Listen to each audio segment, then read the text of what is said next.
Assalamualaikum warahmatullahi wabarakatuh. Perkenalkan saya Nur Aziza, saya dari pengurus kami daerah Bandung. Di sini saya akan mereview sebuah buku yang berjudul Pengantar Islamic Worldview karya Rahman Satya Wijaksono. Buku ini sangat menarik karena dikemas dengan bahasa yang sederhana sehingga sangat mudah untuk dipahami. Kemudian di awal buku ini si penulis menggambarkan dalam sebuah kisah di mana ada sebuah mata air di suatu daerah, sebut saja Yogyakarta. Mata air ini akan mendatangkan kebahagiaan bagi orang yang menemukannya. Kemudian ada sang penunjuk jalan yang menunjukkan jalan menuju mata air. Tentu pengikut pada umumnya mempercayai sang penunjuk jalan karena sang penunjuk jalan ini merupakan orang yang sangat jujur dan tidak pernah berbohong, juga amanah. Dari sini banyak sekali pengikut pada umumnya mengikuti jalan menuju mata air bersama sang penunjuk jalan. Kemudian ada orang yang iri, sebut saja si peniru. Kemudian si peniru ini membuat mata air palsu, dan bahkan si peniru ini memalsukan jalan dan mengaburkan tanda menuju mata air yang asli. Tentu pengikut pada umumnya pun ada yang terkecoh dan bahkan mengikuti si peniru menuju mata air yang palsu. Kemudian ada juga golongan orang-orang terpilih, di mana orang-orang terpilih ini merupakan orang yang dibukakan mata batinnya, sehingga orang terpilih ini sudah diberikan kesempatan untuk dapat melihat mata air yang asli, sehingga orang-orang terpilih ini kembali mengajak pengikut pada umumnya untuk menuju jalan mata air bersama orang-orang terpilih tersebut. Jadi ternyata kisah ini merupakan kisah tamsil daripada proses manusia mempercayai agama. Dan saya rasa proses manusia mempercayai agama ini masih berlangsung hingga saat ini. Banyak sekali orang-orang di luar sana yang mencari kebenaran, mana agama yang benar, mana agama yang hakiki, mana agama yang memang harus dianut oleh dia.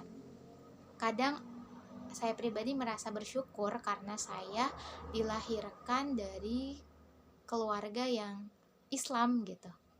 Kadang saya pun memikirkan bagaimana jika saya ternyata dilahirkan dari agama yang tidak Islam.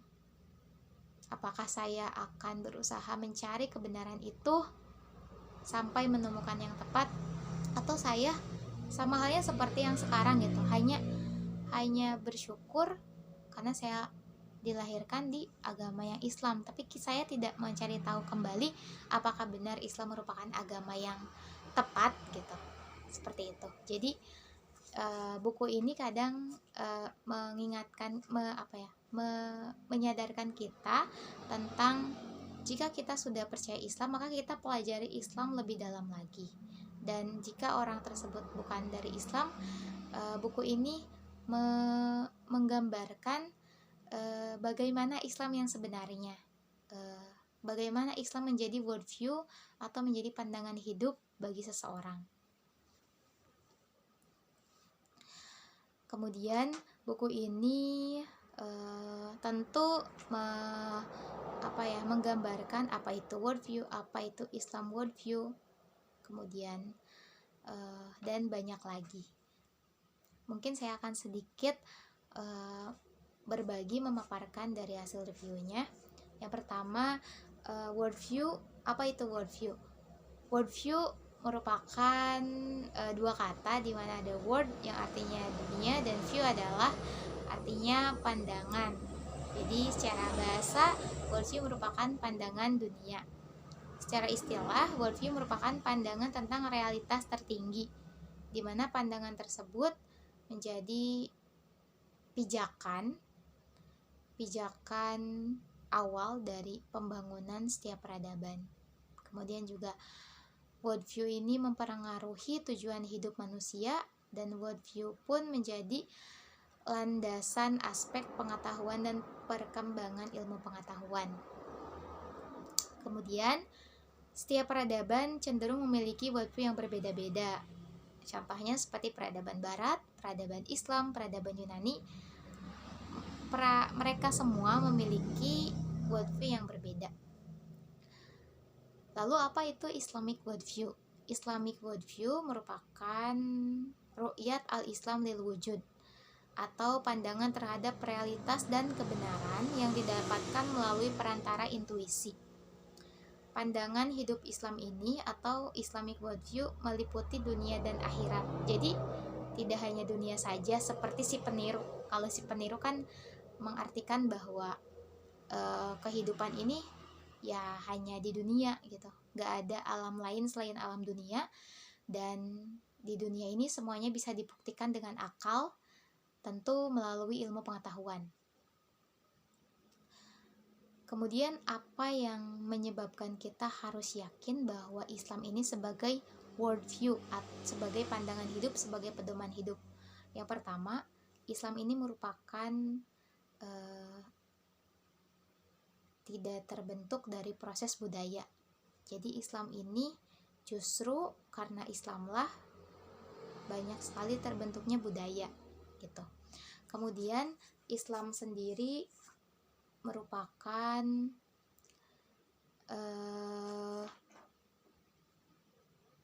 final. Islam ini sudah final, di mana Islam ini tidak terbentuk melalui proses historis kedewasaan seperti agama-agama yang lain yang harus melalui sebuah peristiwa, sebuah kesejarahan yang sangat panjang, seperti halnya proses kedewasaan dari balita, anak-anak, remaja, dewasa. Islam itu tidak. Islam itu sudah final, Islam itu sudah dewasa sejak pertama diturunkan. Jadi sudah tidak ada yang bisa membantah bahwasannya Islam itu lahir dari historis yang panjang. Tidak, karena sejak diturunkannya Islam, itu Islam sudah final, sudah kafah, sudah dewasa gitu. Kemudian Islam ini tidak memerlukan penelitian ilmiah. Kenapa? Karena yaitu tadi, Islam itu sudah final gitu. Jadi jikapun dilakukan penelitian ilmiah, itu hanya bisa menjawab pada realitas fisik saja. Sedangkan Islam ini kan sudah dijelaskan, Islam ini kan dunia dan akhirat, dari fisik dan metafisik. Jadi pandangan Islam ini bahkan melampaui yang fisik gitu. Kemudian dalam Islam ada nilai dan teladan yang permanen, yaitu adanya role model Nabi Muhammad SAW. Nabi Muhammad sebagai insan kamil yang teladannya ini sustainable, yang bisa diikuti oleh siapa saja. Berbeda dengan peradaban di Barat, Islam ini memiliki role model yaitu Nabi Muhammad SAW, sehingga masyarakat Islam itu tidak akan pernah atau terhindar dari yang namanya gap generation atau krisis identitas. Karena itu tadi, Islam sudah memiliki role model. Berbeda dengan peradaban di Barat atau bahkan agama-agama yang lain yang tidak memiliki role model. Bahkan mungkin Tuhannya saja tidak mampu mereka jadikan sebagai role model. Sehingga itu yang menyebabkan peradaban di Barat ini banyak sekali mengalami krisis identitas, krisis kebenaran. Sehingga banyak dari mereka tujuan hidupnya tuh hanya dunia saja, hanya mengejar kebahagiaan yang semu gitu.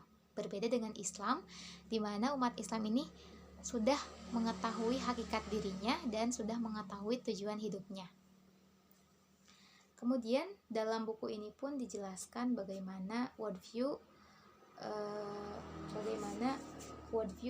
dengan adab dan pembangunan, di mana ketika kita berbicara adab, maka akan berbicara tentang ilmu gitu. Karena adab ini merupakan tindakan yang tepat berdasarkan ilmu.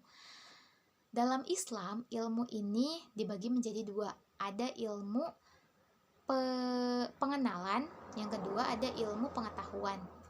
Ilmu pengenalan ini merupakan ilmu tentang mengenali Allah, dan ini merupakan ilmu yang sangat penting untuk kita pelajari. Yang kedua, ilmu pengetahuan. Ilmu pengetahuan ini merupakan ilmu yang tidak akan pernah lengkap, sehingga manusia tak akan pernah bisa mengetahui seluruh yang ada di alam semesta ini. Jadi, umat Islam ini dalam mempelajari ilmu itu ada batasannya juga, berbeda dengan peradaban di barat. Mereka tidak memiliki, bahkan tidak dibatasi dalam dalam menggali ilmu gitu. Sedangkan Islam ini ada batasannya. Yang pertama yang harus dikuasai oleh umat Islam yaitu ilmu yang fardu ain. Ada ilmu fardu ain, ada yang fardu kifayah. Yang fardu ain diantaranya ulumul hadis, ulumul Quran, akidah, tauhid, syariah, tasawuf, linguistik, bahasa Arab.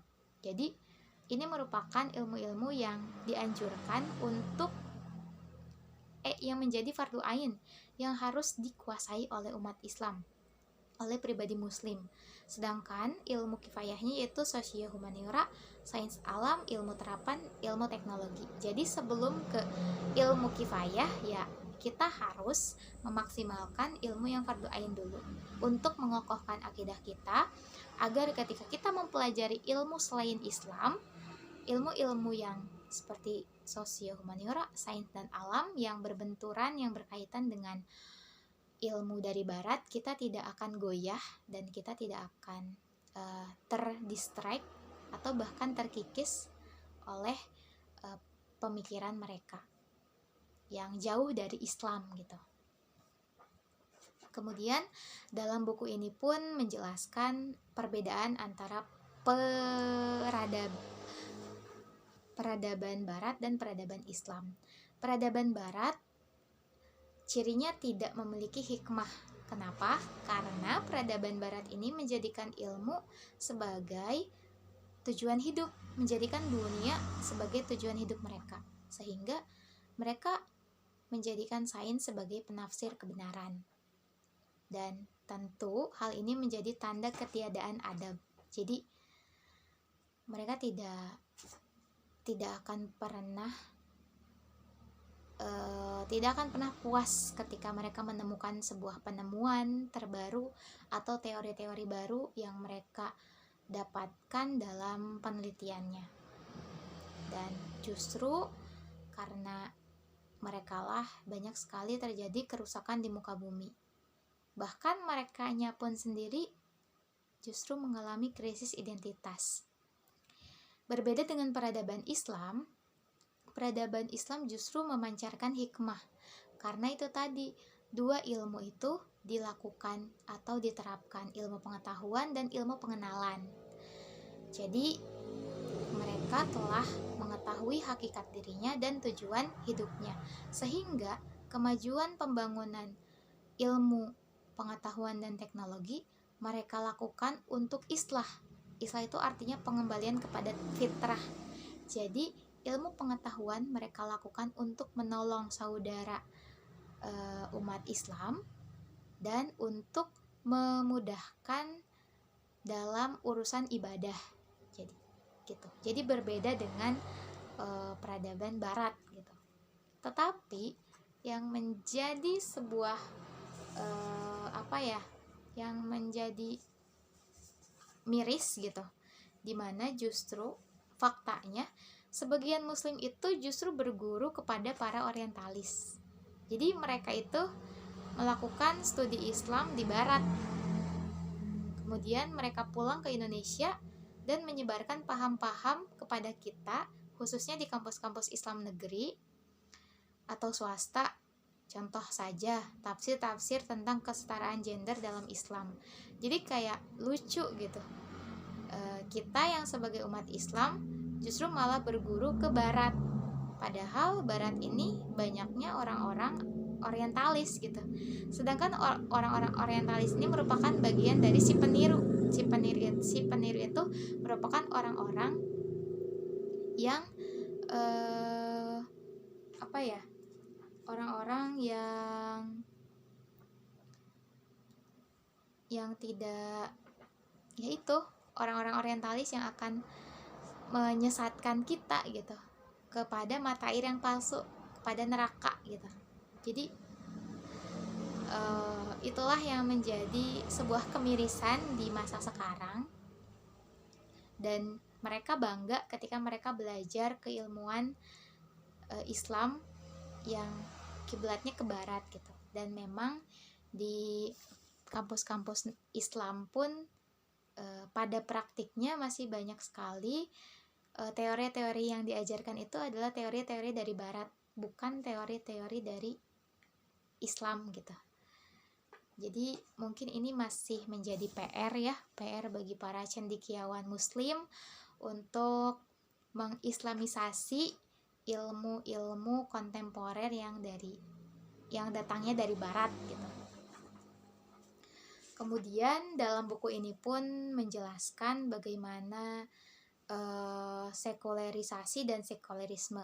Jadi kalau sekularisasi ini merupakan prosesnya, proses menerapkan nilai-nilai sekuler, sedangkan sekularisme ini merupakan pahamnya, paham yang sudah dianut, yaitu paham sekuler.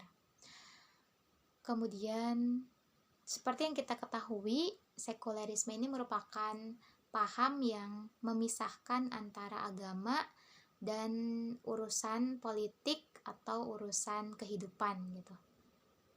Kemudian juga paham ini pun membuat nilai budaya atau agama ini tidak final, sehingga terjadilah multikulturalisme.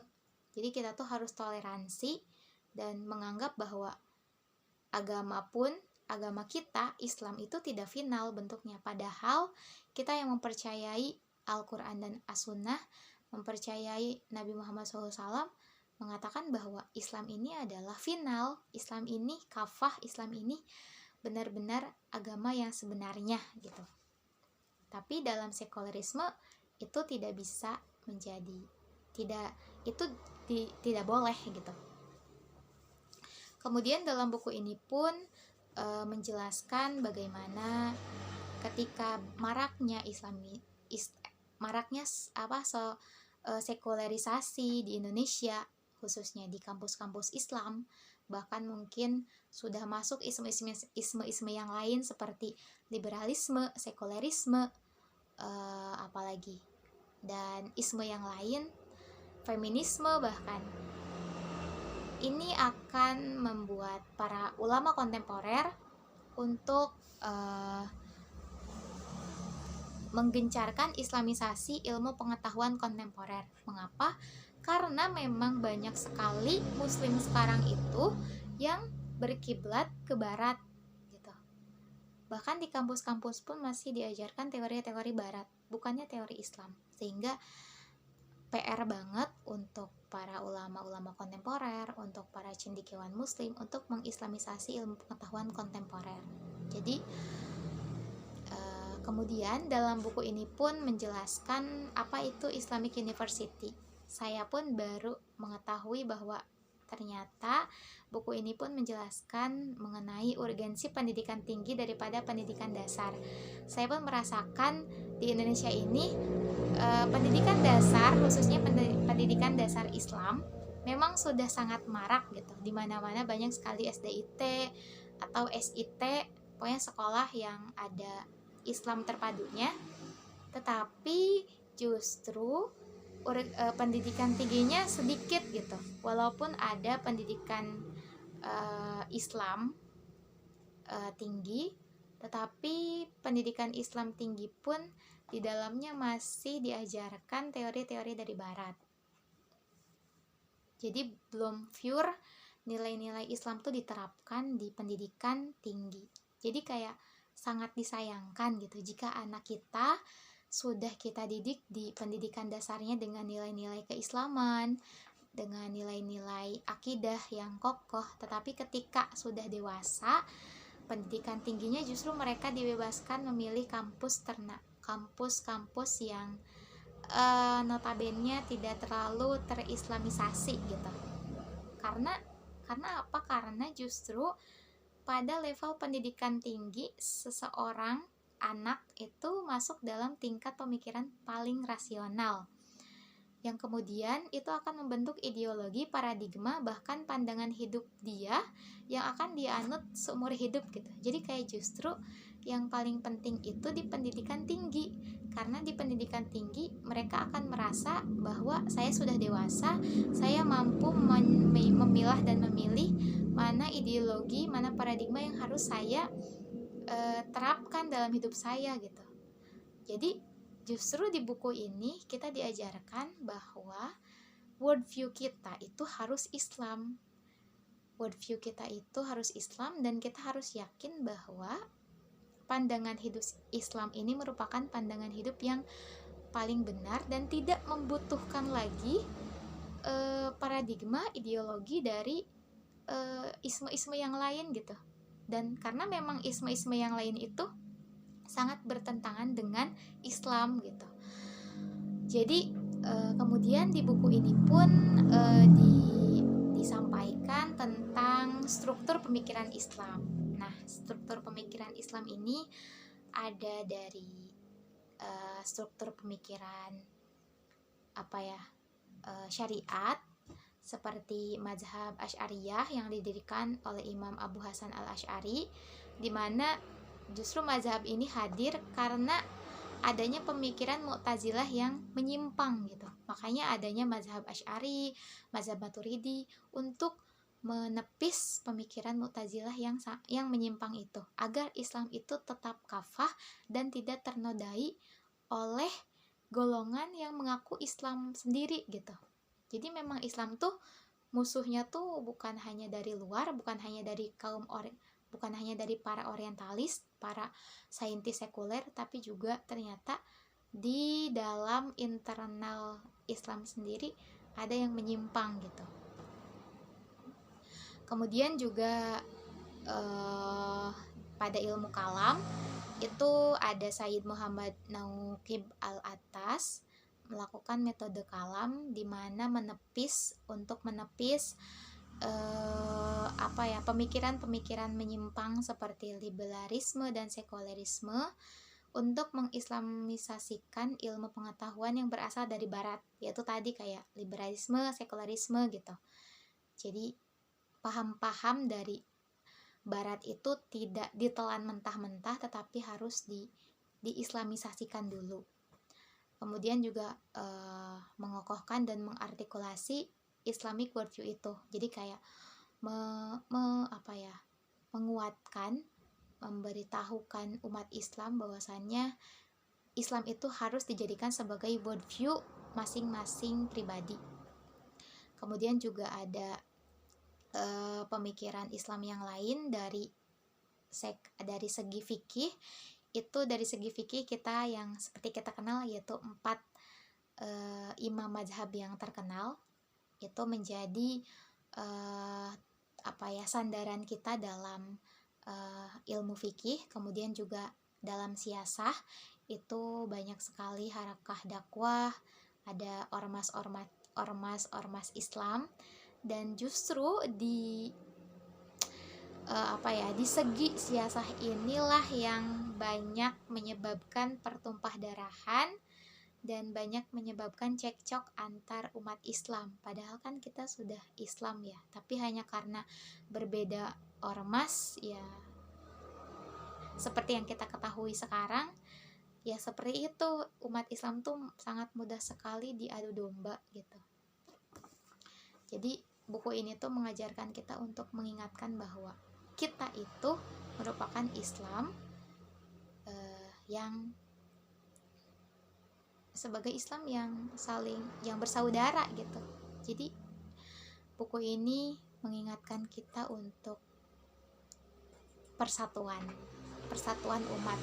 Jadi worldview Islamic worldview ini sebagai pemersatu umat, di mana ketika banyaknya perbedaan seperti perbedaan fikih, perbedaan dalam syariat, perbedaan dalam pemikiran, perbedaan dalam siasah, walaupun banyaknya perbedaan di antara kita sebagai umat Islam, tetapi Islamic worldview ini justru akan menjadi pemersatu umat. Karena apa? Karena Islamic worldview mengajarkan kita untuk berinsihab atau menarik diri dari lingkungan untuk memperbaiki kondisi internal. Kemudian juga Islamic worldview mengajarkan kita untuk tazkiyatun nafs, di mana mensucikan diri. Jadi Islamic worldview ini mengajarkan kita untuk kembali mengingat apa tujuan kita hidup, apa hakikat diri kita.